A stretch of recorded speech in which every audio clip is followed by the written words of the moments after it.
You want to get into some rugby praat? Yeah, let's get into some rugby. Let's do it. I wrote down a ton of different chats here, bro.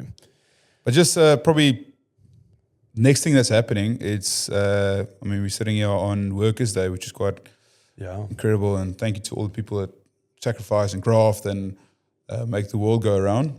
But this weekend is semi-finals of the Investec Champions Cup. It's quite interesting. We've got Bordeaux versus Toulouse, which is going to be interesting at Bordeaux's venue. And we got Leinster, part of the URC, playing Northampton Saints and part of the Premiership. And I think probably that, let's talk a bit about that Bordeaux-Toulouse game. I think that's probably, in my opinion, if it wasn't for Leinster, that would have been my Investec Cup final. But I think it's probably going to be one of the best rugby games we're going to witness in 2025 so far. Really? Toulouse has got probably the best pack of forwards the world has seen for a long time, club rugby-wise. And I think Bordeaux's backline is probably the deadliest when it comes to counter-attack, the way they play, the way they move around, the speed and agility. And I think it's just going to be a game for the ages. So I'm very looking forward to Sunday to watch that game. I think it's going to be fun. It's going to be exciting. And can't wait. Who are you backing for the win? So probably from the one semi-final, I'll be backing Bordeaux because I used to play for them. 100%. And Bordeaux is a fun little wine town. Students and like myself and Amy had such an awesome time there. But you can never throw Toulouse away. Even without the point, they still deadly, still very good. But I think honestly, Bordeaux in their home ground is just going to be tough to beat. When is Dupont looking at coming back? When is he looking at returning? Because I haven't seen any news on that recently, at least.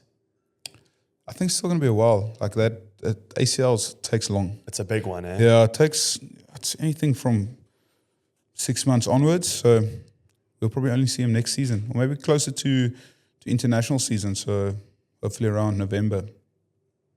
Okay, that's a good time to come back in again. Yeah. So I think it's going to be. I'm pumped for that now. I'm definitely going to watch that this weekend. That's on Sunday. Yeah. Okay. So we'll have feedback on it into the next episode then as well. There's been a big discussion point going around in World Rugby in that a lot of comparisons are being made between URC and Super Rugby. And there's a show called The Breaking Point out of New Zealand or out of Oz. Oh, yeah. Yeah, with a lot of ex-rugby players and I'm assuming managers and owners and whoever. And they've been making a lot of comments that there's no competition in the URC, that the URC is, like in their words, a very low-tier competition in comparison to Super Rugby. Why do you think those comments are being made, and how much do you think it's actually justified that they're saying that kind of thing? Yeah, it's tough. I think Super Rugby does miss the fact that the South Africans aren't there anymore. I think that physicality, that set-piece type of style of rugby is being missed. But in saying that, I think the URC has been absolutely amazing for South African rugby in playing more games in the Northern Hemisphere, getting an understanding of a wider scope of rugby styles. If you think about Leinster, the way they play, they're very ball in hand, attack focus. If you think about a team like the Bulls, which is very kicking game, strangle you to death type of style, I think in URC, the teams are more exposed to different styles of rugby, which at the more important side of it, like the internationals, the guys are used to playing a certain style. I think Super Rugby is only one style. It's like, we don't really care about defense and we just want to play attacking rugby. Yeah, it's very quick. Eh? Yeah, so I can't, to be honest, it's difficult to give an opinion and saying like, let's say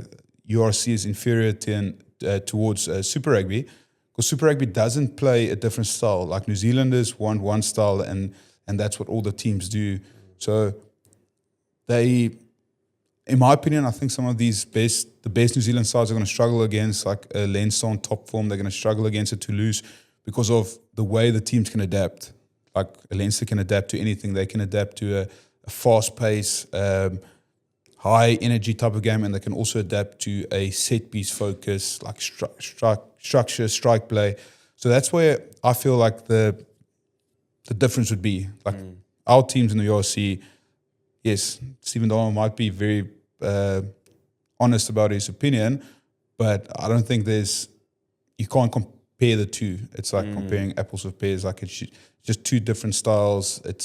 One is very entertaining and one is actually good rugby, in my opinion. Which style do you think, obviously, but we know which style favors South African rugby, right? Which I would assume is where we are right now. Yeah. Getting to play URC style. Do you think it would be in our favor maybe to get to experience the other style and to get to do Super Rugby? I'm also thinking leading up to a World Cup that's going to be in Australia. I wonder if there's some benefit to that there, do you think there's some greater scheme or greater plan in that? Because ultimately we left Super Rugby, apparently from what I've been reading online, because Super Rugby teams didn't actually want us there because of our different style of play. Yeah. No, but I don't think as it stands, South Africa will go back to Super Rugby anytime soon. I think what we've got now is pretty special. I think the URC competition just in pure viewership, ease of travel, the way the tournament's organized in conjunction with like a Champions Cup and the Investic, I think it just suits Africa. I think the only thing that probably would need to change sooner than later is that the international season for the South Africans probably needs to change because it's massively interfering with the season. But otherwise, I think the teams we are playing, the quality of rugby we're seeing, the way that travel and operations work, I think it's just a cleaner, more efficient way of playing rugby. So I can't see it changing.